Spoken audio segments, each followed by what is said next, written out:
أغلقت أبواب الملوك، لو أوصدت أبواب الأغنياء، يبقى الباب الوحيد الذي لا يوصد هو باب الله.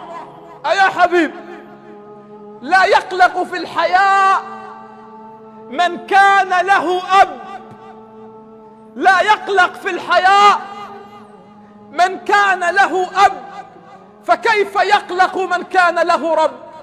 الله لا ينسى دمعتك في الليل، لا ينساها. الله لا ينسى شقاك في الحياة وأنت تبحث عن قوت عيالك، الله لا ينسى. الله لا ينسى سهرك في الليالي وأنت تفكر في سداد دينك، الله لا ينسى. الناس تنسى، قد تنام مهموم وجارك لا يعرف من أنت ولا يعرف بماذا تفكر، لكن الله يعرف، ولكن الله يعلم. ينام الظالمون، ينام الأغنياء، ينام السارقون في هناء وأنت تنام